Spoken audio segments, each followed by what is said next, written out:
Death Dames.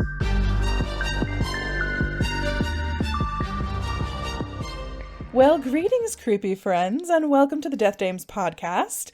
I am your co-host, Kimberly. And I'm Lila. Hi. And I'm Allie. And, yeah. How you guys doing today? You guys can probably hear us now. I know, we're all clear and nice. Yes, we recently, I had the same mic, but we recently updated mics for everyone on the team here. So, hopefully sound quality is going to be a little bit better and a little bit easier for everyone to understand. Well, I just wanted to say a special thank you to everyone who has supported us so far. We've actually been growing pretty quickly in terms of how many people are listening, and we actually were just talking about that before we started recording. So thank you, everyone, so much for listening and for coming back. Yes, thank you so much. We appreciate it. Yeah, it's really great. It's awesome that people seem to be enjoying what we're doing. So I know we're enjoying what we're doing. It always helps when other people do as well. Yeah, and it's not just like our moms. I mean, we love our moms, don't get us wrong. It's true. Yeah, so before we get hopping into everything, I did just want to mention something that we did notice. Apparently, and I did not realize this, but apparently Apple Podcast and iTunes, they do cut off the end of our podcast, we've been noticing. Yep. Yeah, and I guess what they do, they actually round down. So if your episode ended on 43 minutes and 10 seconds or whatever, they would actually round down that nearest minute. So it would round down to 43 minutes or whatever. So we are aware that this is something that's affected episodes. I think it's probably episodes 1 through 5. And then apparently, despite my attempts to remedy it, episode 7 was cut short as well. But going forward, there's going to be a lot of dead space at the end of the podcast episode. I mean, if you listened all the way to the end, I know most people don't, but just making everyone aware that that is an issue that we have seen, and we're going to try to fix that in the future. And I don't really know why iTunes does that, and I have some issues with them doing that, but yeah, so that's something that we were aware of, and it's something we're going to be fixing. So that was just a little news thing I just wanted to talk about before we got into today's topic. Okay. All right, so we'll do our icebreakers, ladies, whichever one of you would like to. What's something that made you happy this week? I'll go first this time. Okay. So, actually, last night, I went to go see Us, the Jordan Peele movie. Okay. And it was really good. Basically, my overall thoughts of it. So if anybody saw Get Out, it's quite different, but has a similar feel to it. Okay. It's very thought-provoking. It's a little gorier than Get Out. And yeah, it was really, really good. Not what I was expecting, but the same about Get Out. So I would recommend it big time. I haven't seen Get Out, and I really need to. Oh my god, it's crazy. Kim, it's so good. I really, It is. It's funny because I can't, I'm such a horror buff, but I really honestly haven't kept up with recent horror movies. Come on, Kim. I know. I've been way behind on watching them. I mean, really, if I'm being honest, there haven't been a ton of amazing ones. So you're not missing a lot, but I feel like it's recently, the only ones of note that I really notice anywhere are in the Conjuring series. yeah, more or less. Those are good, though. Yeah. Because, I mean, there's, 6 in that world now? In the Conjuring including, world? Annabelle? Yeah, Annabelle and the Nun is included in that mythos. Yeah, I think and everything. there's 6. 5? 6. I don't know. It's 5 or 6. I don't know. Anyways, yeah. So, okay, cool. So you went to go see Us. That's awesome. Yes, it was really, really good. So I highly recommend it. Okay, good to know. God damn it. Oh, yes. Okay, hi. Oh, yeah. Are you here? Yes. No, I am. Weird. Earlier today, my boyfriend and I went and saw the Body Worlds exhibit. Yeah. Oh, so jealous. Hi. It's at the Connecticut Science Center right now. Oh, really? There was a lot of kids in there on field trips. Well, that's good to see, though, because if you remember, we talked about in episode 2 how was banned a lot for people going. Yeah, no, it's not so much that, but a lot of kids were like, I don't want to be here, I don't want to be here, I don't want to be here. Like, Oh, repeatedly really? saying it and, like, holding Ooh. hands, walking through, Like upset. like, upset. And the Like chaperones, scared. like, wouldn't let them leave, kind of thing. Oh, that's nice. Yeah, Yeah. they So, shouldn't like, be that feel young like- then. I feel like they were probably late elementary school. But still. But But, still, I like, mean, is that even double yeah. digits? Yeah, so, like, Like 10, 11, were- but still. definitely younger than 11. Like, I'm Okay. gonna say 8 to 10. Oh, yeah, no. That seems a little And, too like, young. Yeah. Yeah. Because, like, it's its own section in the Science Center. So, like, you don't have to go in there. Right. But, yeah, so that was fun. That is awesome. Very awesome. And you took Yeah, that's pictures for really us, cool. right? Yes. Anyways, yeah, so that's awesome. Yeah, we'll definitely have to look into that because I would not mind going for my birthday. Right? It's a weird way to celebrate your birthday, but not for us. No. And actually, Brad's never been, and I'd love to take him. I've never been. Oh, that's right. You've never been either. I hadn't never been before been. today. Mm-hmm. So my thing, my thing's kind of nerdy. For those of you listening who don't know, I am actually an avid video game player. So last week I was very, very excited because one of probably my favorite video game, Vampire the Masquerade Bloodlines, which was released in 2004. Mm-hmm. I found out that it is getting a sequel. And Ooh. Posted it all over Twitter. I was very excited for you. shit bricks all over social media.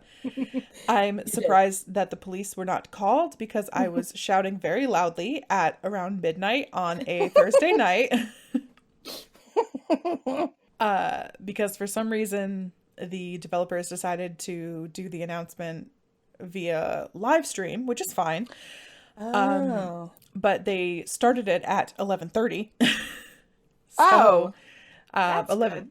Well, it was based in the actual thing was happening in San Francisco, so it was their time.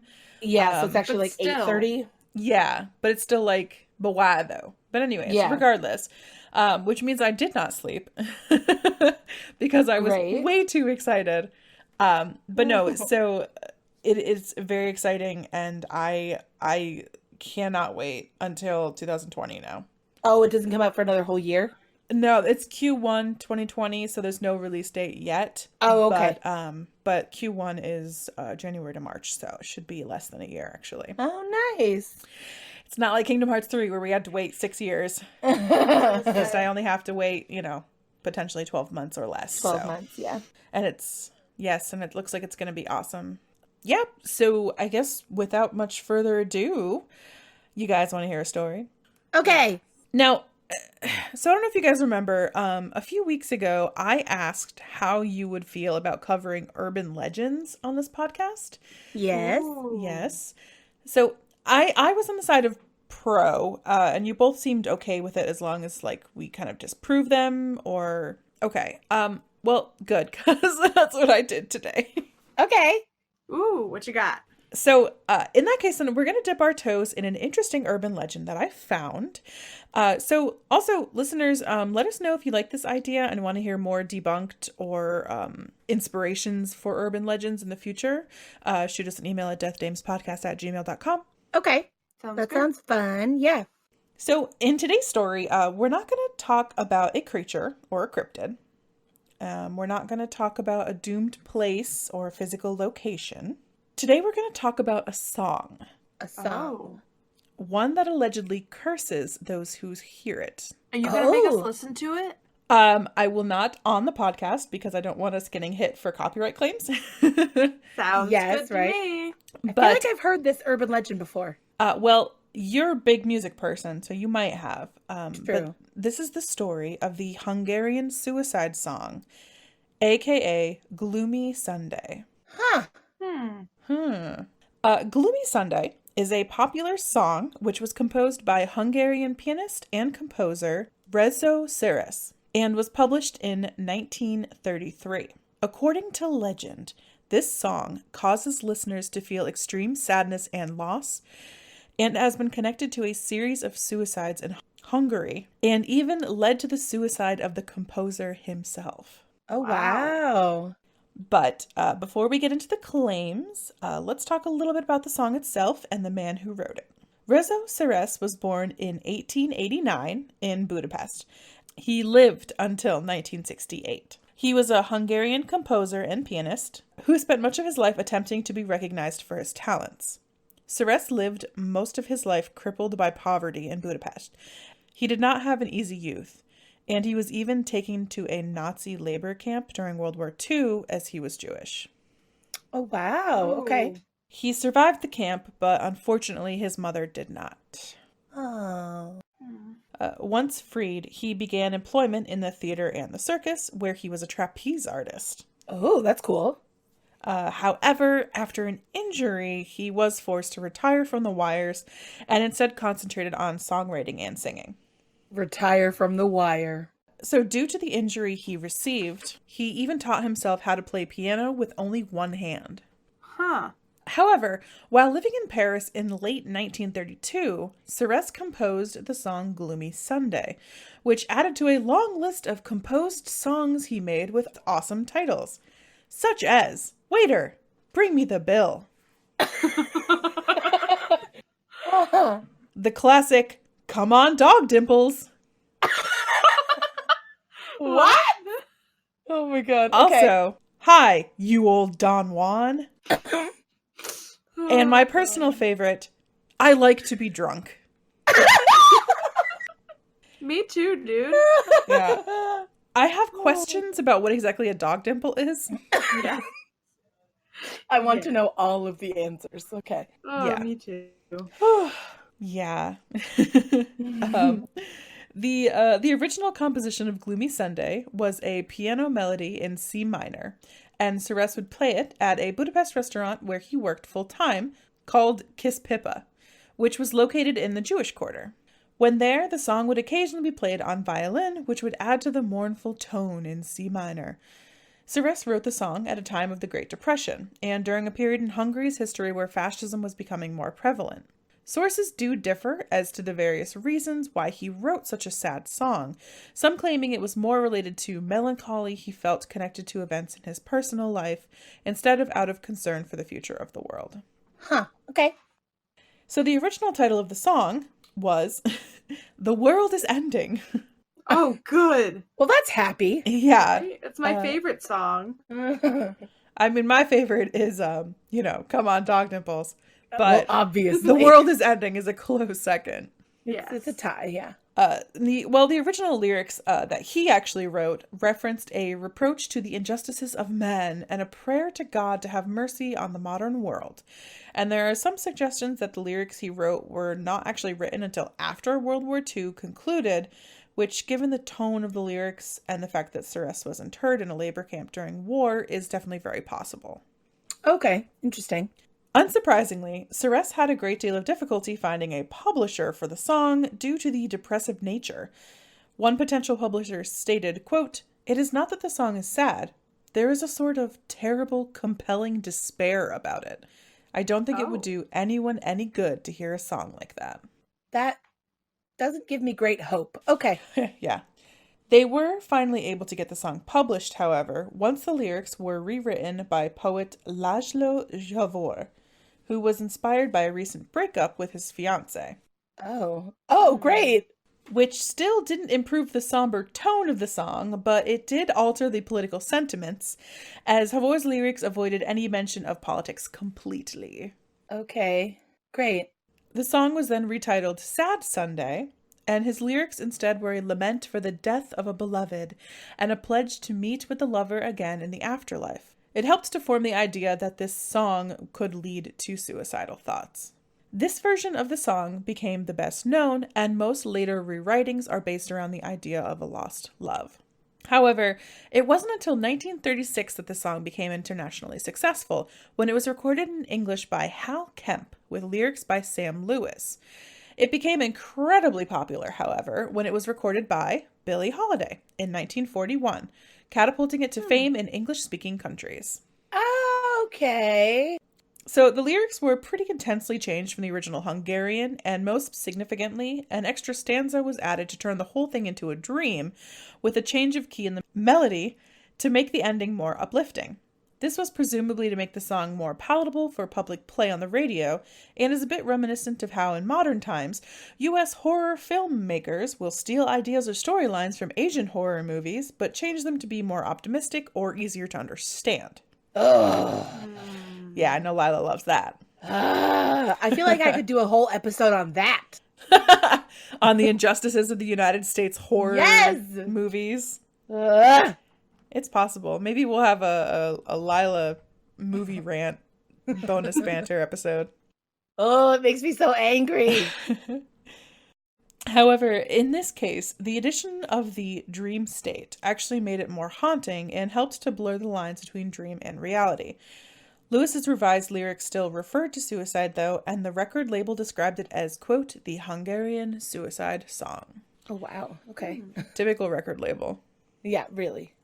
Since its original composition, the song has had dozens and dozens of vocal and instrumental versions since it was written in the early 1930s. Perhaps the best known one was the previously mentioned Billie Holiday one, but other English versions have been as diverse as Paul Robeson, Bjork, Mary Ann Faithfull, Elvis Costello, Mark Almond, Ray Charles, Sinead O'Connor, Iker Bilk, Rick Nelson, Heather Nova, Lydia Lunch, and Sarah Brightman. Lydia Lunch? You're making these names up. I knew a few of them, but Lydia Lunch. Lydia Lunch is now my alter ego. Anytime I ever do any sort of, if I ever do like role playing, if I ever do like a D&D thing, my character's name is Lydia Lunch. I love it so much. Okay. Yes. I just picture like Winona Ryder from Beetlejuice, but like eating a lot of sandwiches. Yes. Or like soup. Yes. So much soup. Oh my God. I love it. In fact, actually, I searched Gloomy Sunday on Spotify, which, by the way, is one location where you can listen to the Death Dames podcast. And shameless plug. Okay. Shameless plug. Well, you're already listening to us. That's fine. Oh, yeah. Well, you can listen to us on Spotify if it's easier for you. But yeah, so I looked on Spotify and I scrolled down and down and down, and wow, there are a lot of covers of this song. So, however, despite the extreme success of Gloomy Sunday, Suresh spent the rest of his life in poverty, continued to work as the pianist at the Kispippa restaurant. The reason is that Suresh was fiercely loyal to Hungary and stated that he did not want to go to the US to collect his mounds and mounds of royalties. Ultimately, Suresh completed suicide in January 1968. He threw himself from a window, but survived.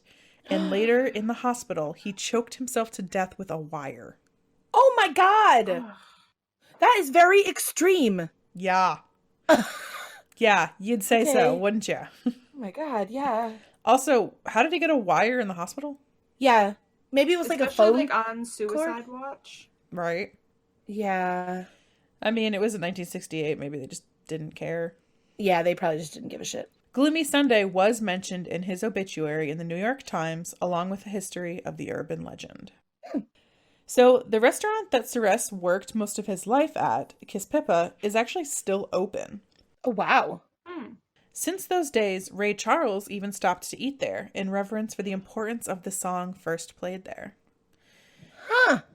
The decor, posters, porcelain plates, and menu, with literal English translations of dishes, such as crepes stuffed with brains, have remained unchanged for decades, and the current pianist of 30 years or so, who sits under a photograph of Suresh, will play Gloomy Sunday if asked.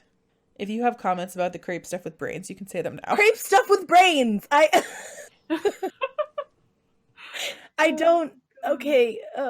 Now, let's talk about the urban myth section. Due to the urban myths, Gloomy Sunday has taken on a life of its own. Some of this is attributable to the success of American music publishers and record companies in originally marketing it as the Hungarian suicide song and releasing stories about those who had taken their lives after hearing it. Shockingly, Americans really pushed the myth as much as they could, which is typical. It is also perhaps part of the long tradition of listeners trying to find magical powers or hidden messages in songs, with countless people looking for satanic verses by trying to play their Beatles or Black Sabbath albums backwards. So now, the moment you've all been waiting for. Yes. What is it about this song that makes people want to die? How many have died in relation to this song? Well, it's time to study the myths behind the Hungarian suicide song. So, first, one of the claims was that this song was so dangerous that even the composer took his own life. This technically is true, but not necessarily due to the song itself. It is true that in 1968, Suresh died by suicide, but he was 78 years old and in very poor health. It's more likely that he wanted to go out on his own terms than anything to do with Gloomy Sunday. Oh, okay. Many like to claim, however, that he completed suicide because he was never able to create a song as popular as Gloomy Sunday. But that doesn't really make any sense, considering he didn't even collect the royalties from the song in the first place. Right. Another myth is that the composer, Suresh, wrote the song for a former girlfriend who completed suicide shortly after the song's release. If anything, it's unlikely that Suresh wrote his original lyrics for a girlfriend, considering how politically motivated his original lyrics were. This myth may instead be referencing the lyrics written by Havor, but even still, there are no sources to prove this. Okay. The claim is that Havor had a former girlfriend who died by suicide once the song was released, and in her suicide note were only the words Gloomy Sunday. But considering there's no proof for this, it kind of just sounds like an embellishment. Oh, okay. Another part of the urban legend is a little bit more substantiated, and that is that the song was banned in several countries due to its dangerous nature, which would cause thoughts of self-harm. It is true that the BBC banned Billie Holiday's version of this song from being broadcast, but that was due to an effort to play less sad songs during the time of World War II in order to boost morale. For example, additional songs that were banned by the BBC during that time included Joe Brown's My Little Ukulele and the Cougars' Saturday Night at the Duck Pond, which both sound super suspicious and scary to me personally, but... A duck pond. They sound scary, but also, like, kind of happy. Mm-hmm. Like... I can't imagine My Little Ukulele was really killing morale after World War II. So, although it was banned, the ban was lifted in 2002. Okay. What? Oh, just for that song. I thought you meant sad songs in general. No. Like, yeah, that's I'll like half rephrase of that. Music. Yeah. No, the ban for the Gloomy Sunday was actually lifted in 2002. Okay. Okay. Additionally, it is claimed that due to the rumor being so prolific, the song was temporarily banned from Hungarian airwaves, but there actually was no nationwide ban on Gloomy Sunday that we can find any proof for. Huh. The final myth, and the most popular, of course, is that the song Gloomy Sunday has led to mass numbers of casualties through some sort of brainwashing or auditory mind control. Now, the number of related victims vary. Some reports say 17, others range up to 200. Oh, wow. These deaths, quote-unquote, linked to the song, included people who reportedly completed suicide after listening to the song, either from a recording or performed by a band, or who were said to have been found dead with references to Gloomy Sunday and or its lyrics in their suicide notes, with Gloomy Sunday sheet music in their hands, or with Gloomy Sunday playing on the gramophone. A few allegedly went home and died by suicide immediately following live performances of the song. There haven't been any studies connecting the song and these suicides, and short of literally digging through Hungarian newspapers, which could still be incorrect in their reporting, there's no real way to say for sure. But there is something that may make a little bit more sense, and that is the suicide rate in Hungary. Okay. Hungary is known for its legendary pessimism and has had one of the highest suicide rates for most of the last century. Oh, wow. In this case, it's actually not that unusual that people who end their lives make references to popular media, so to have a few suicides connected to a song doesn't necessarily mean that the song itself caused the listener to end their lives. If anything, the connection was most likely exaggerated and seemed substantiated due to the mass number of suicides that occurred in Hungary. Okay. Depressed people listen to depressing music. Right. They're not going to listen to, like, My Little Pony. Right. I mean, it doesn't mean that the music forced them to end their lives. Like, I don't blame, like, AFI for my depressing thoughts when I was a teenager. You know, but really quickly, though, I did just kind of want to take a quick little detour and talk briefly about the suicide rates in Hungary. Okay. because it actually is really interesting. Um, I'm not saying it has anything to do with the cursed song, but I mean, I'll be honest, I haven't listened to the song because I'm a little superstitious. Uh, um, but regardless, approximately 1 million people die by suicide in the world every year, and suicide rates of different countries and continents differ substantially. But in general, it is highest amongst males, older people, and Caucasians. Mm. The highest annual suicide rates are reported from Eastern Europe, with 13 to 42 suicides per 100,000 persons, followed by Western/Nordic European countries, and North America and Australia. It's not known for sure what causes the divide, but they do take geographic, climactic, cultural, dietary, religious, and economic difference into account.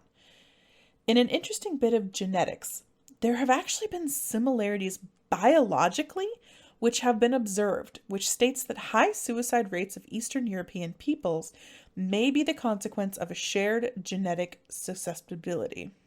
Consonant with this theory about the genetic background of the high suicide rate of Hungary, Hungarian immigrants in the United States have the highest suicide rates of all immigrant groups, which is crazy. That is crazy. Now, it is possible that the medical examiners in Hungary certify those deaths as suicide, which would otherwise be labeled as undetermined or as death related to other causes. So that may inflate the number, but that doesn't explain the high suicide rates of Hungarian immigrants living in the US. Right. And also, there's a similarly high suicide rate of ethnic Hungarians living in Romania, which also contradicts that possibility as well. Right. So they have pretty high suicide rates in Romania too. Ultimately, whether Gloomy Sunday causes suicide or not is pretty clear, and I would say that no, it does not. But if you do ever have thoughts of self-harm or suicide, there are many places to reach out. In America, you can call the National Suicide Prevention Lifeline at 1-800-273-8255. And if you're global, the International Bipolar Foundation actually has a really great comprehensive list of international suicide hotlines on their website, which is ibpf.org. And really, if you're ever feeling like self-harming, talk to somebody. Yeah. Find Absolutely. a friend, a relative, a therapist if it's really what you need. I suffered really bad with depression when I was younger. Yep. I've had relatively bad depression in the past couple of years as well. And I mean, I have no shame in saying, I see a therapist. I had great luck going to see a therapist, and getting help is very important, especially Therapy can do wonders. Yeah, absolutely. If you are having problems, definitely talk to somebody. Yep. Anyone, and the internet is amazing. There's so many great groups. Even, if you're uncomfortable talking to somebody at Suicide Prevention Lifeline, there's Reddit threads, there's Facebook groups, there's so many places you can go to meet people who would be happy to talk to you and help you. So now I'm going to read the English lyrics of Gloomy Sunday. Okay. I'm not going to sing it. That would be Okay. a curse in itself, and you guys would all immediately, turn this off. I won't be playing any music in the background, so it's not going to be the song. But if you're paranoid, which is totally fine, then I would say skip ahead about a minute, and then we'll jump into discussions. Okay. Sounds good. Sunday is gloomy. My hours are slumberless. Dearest, the shadows I live with are numberless. Little white flowers will never awaken you, not where the black coach of sorrow has taken you. Angels have no thought of ever returning you. Would they be angry if I thought of joining you? Gloomy Sunday, gloomy is Sunday. With shadows I spend it all, my heart and I have decided to end it all. Soon there'll be candles and prayers that are said. I know, let them not weep.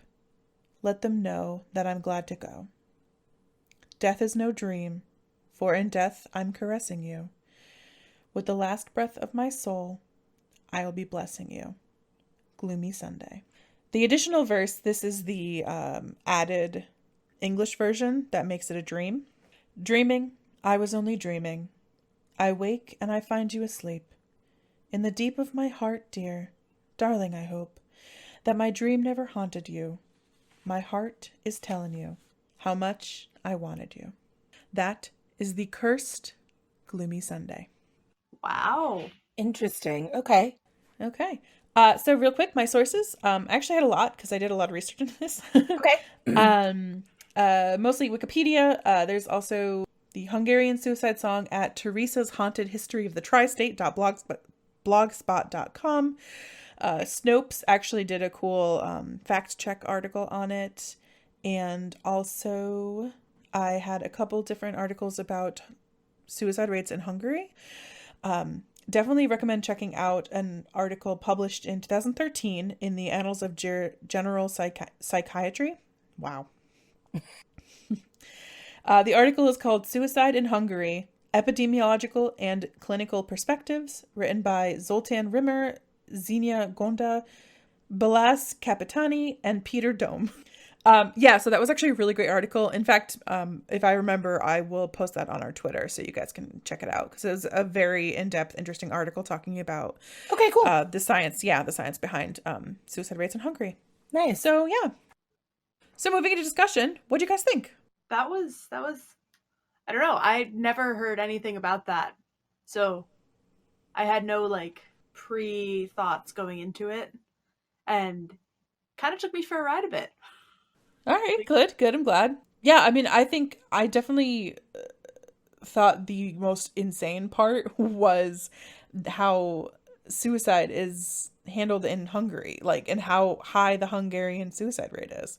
Yes, that I think was probably my most surprised, like the most like interesting part of it. I mean, yeah, like I said, I really like the debunking of everything and like learning about it. But so I've heard of other cursed songs. Okay. And like everybody's heard about, like you've mentioned it in this, about playing songs backwards. Yep. And that's like the devil is talking to you or summoning you to do things, kill people, whatever. Yeah. All I ever think of is sorry, is it Little Nicky? I think it's Little Nicky yes! where they do it. And it's like they do it on I think it's like a Metallica album and nothing happens. But then they do it on like Boston or something or Chicago, like one of those like cute, like happy or like Journey or something like that. Yeah. Little Nicky is such a problematic movie when you look at it nowadays. But it's so that bad. That part always made me laugh because, like, you know, obviously my husband and I are big metalheads, so that was just a really funny part. But anyways, I'm sorry. That's all I was thinking. No, you're what I fine. kept thinking of when I was talking about the playing things backwards. Yes, me too. But yeah, so I've heard of other cursed songs that are not maybe as prevalent, just through movies or whatever. But I had never heard of this one, and that was very interesting. Yeah, I think I had stumbled on it on like a weird history you didn't know about kind of thing because I do that sometimes to try to find new stuff. Oh, that's cool. I like that. Allie, then. Yes, I'm so excited for this. Good. So, what is your research topic for everyone?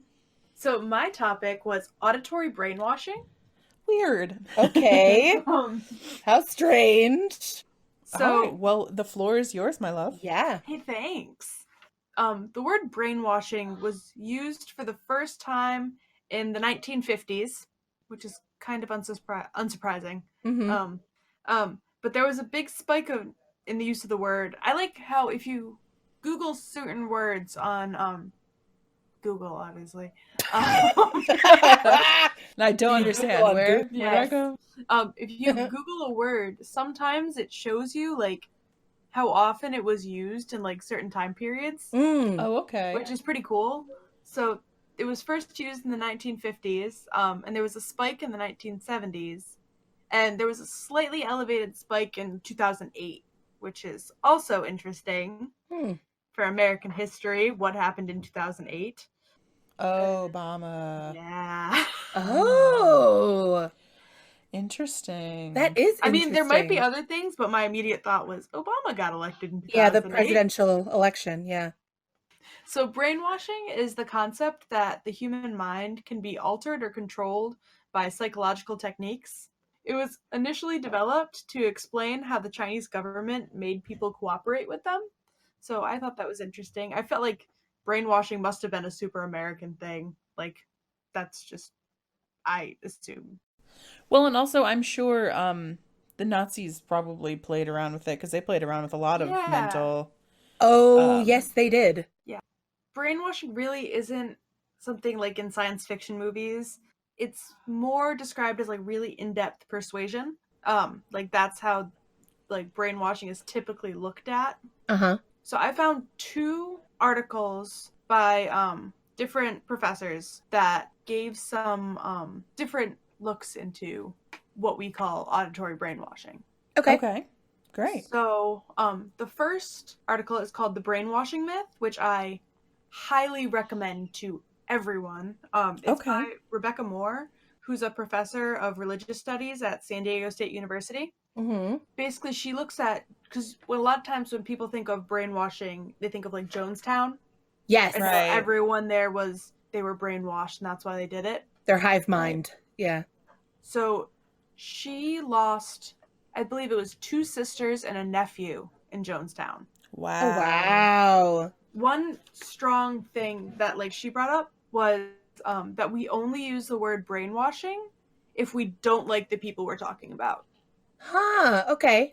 I mean, that's So, true. like, Yeah. Yeah. Yeah, so like Jonestown was brainwashing, but frat boys hazing people is peer pressure.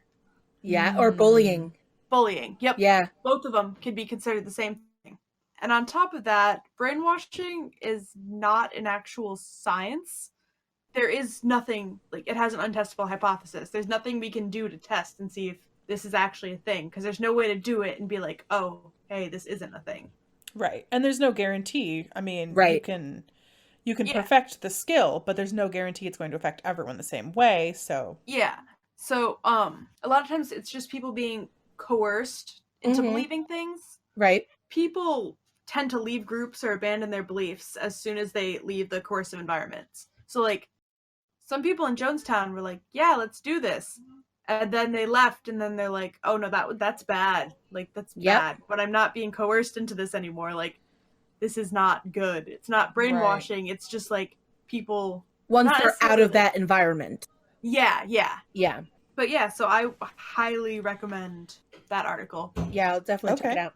yeah. Yeah. And then the second article is called The Power of Music, Mind Mhm. Control by Rhythmic Sound. Oh my Um, goodness. That you read kind this? of relates. No, Yeah. but that Yes. definitely relates to That Yeah, relates. yeah. I was Yes. expecting this is more of like what you wanted kind of thing.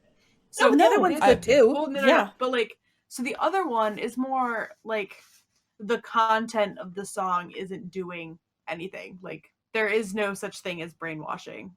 Right. Like, the content of what people are saying to you, it's not like a you don't have a choice thing. Right. Like, you always have a choice, even with coercion. Like, but this article by R. Douglas Fields, who is a neuroscientist and professor at the University of Maryland, College Park, talks more about the rhythm of music. Like, take out the words entirely and like, what does the music itself actually do? Something about how a strong beat in a song makes people nod their head and tap their feet together. Uh-huh. Like, that kind of brainwashing. Okay.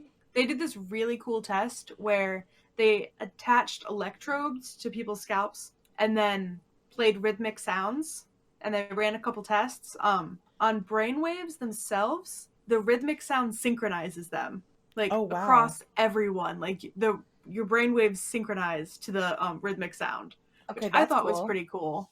Yeah, that's really cool. Along with that, so something shown to us in beat with a rhythmic sound will be perceived better than if it's shown to us off beat. Okay. And they tested that. So while people were hooked up to the electrodes, they were shown pictures and told to react when one of them is upside down. So, like, I'm assuming they just showed them, like, pictures of trees, and then one of the trees was just upside down, and they were supposed to like hit a button when they saw the upside down one. Okay. Right. And their reaction times were faster if the picture was shown on beat than if the picture was shown off beat. Huh. Huh. Yeah, Oh, which shit. I thought was pretty cool. That's So, very like, interesting. It's definitely like music does do stuff to our brain, but it's Yeah. not like content wise. It's more like how you focus. Well, that's like people that play Mozart when they're studying or, Yeah, yeah. you know, that type of, is that what you're kind of talking about? Like, Kind of. Like, okay.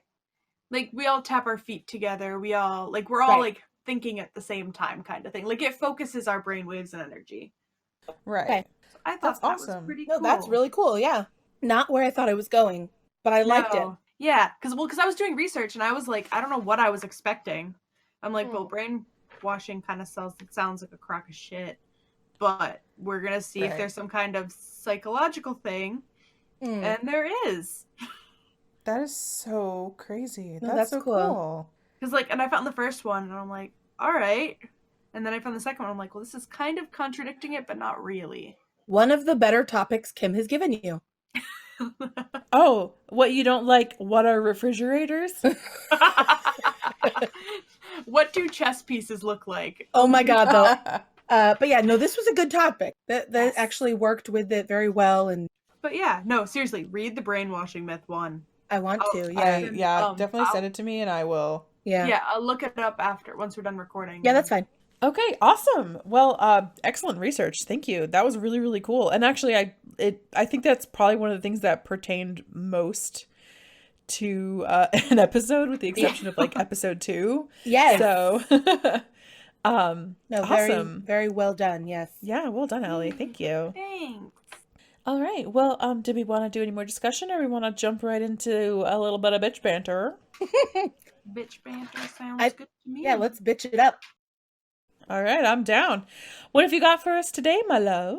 All right. Well, this has nothing to do with our topic at all, but it's That's just fine. it's fun. We're good at that. Yeah. So this, the title of this is Painting Picasso Hogs the Limelight at South Africa Farm Sanctuary. I'm sorry, how many puns was that? It's like 16. I don't know. Oh.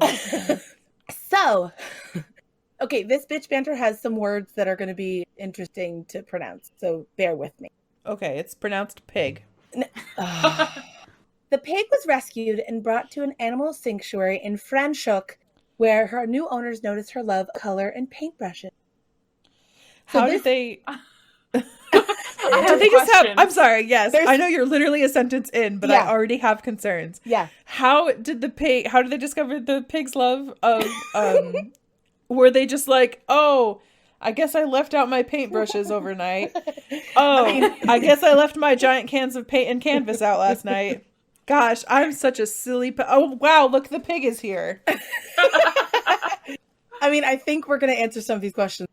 Okay, good. We'll just never know. I have aggressive questions. Okay, go ahead.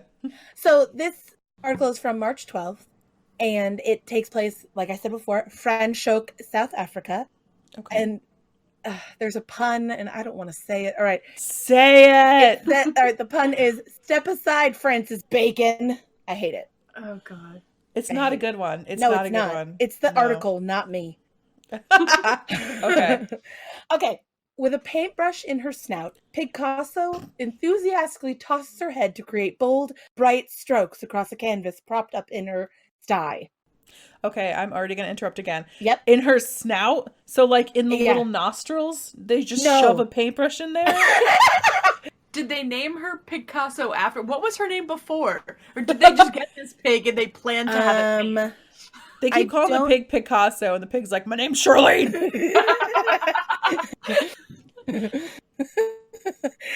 They did not name the pig, or the name was not picked before. So once they got the pig, she had never been named, so they just named her Picasso. So how quickly did this pig start painting? I don't know, Kim. I have What no were they answers. just like? They were just Well, like, actually, this pig doesn't deserve a name I might until it have some started answers. making us money. Okay, I might have some answers. Okay, so the sow... Also, is this pig on social media? I mean, it probably should be. We're gonna follow it if it is. We're Okay, gonna follow I'm it. sorry. Yeah. No, No, it's really, fine. I'm done.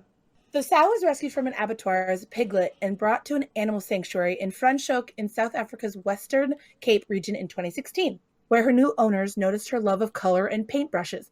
Again, how did they notice? Oh my god, you guys, it's on Instagram. Oh my god, yes. So this is a quote by the farm owner. Pigs are very smart animals, and so when I brought Picasso here to the barn, I thought, how do I keep her entertained?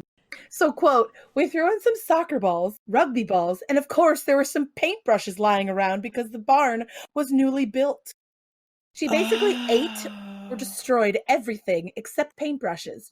She just loved them so much. I hate this person. Okay. Huh. Or she just couldn't eat them. Yeah, because Yeah. they're They made were the of one wood. thing she couldn't eat. Yeah. So this woman is Joanne Lefson. That is her name. Soon, the pig was dipping the brushes into pots of paint and making her mark.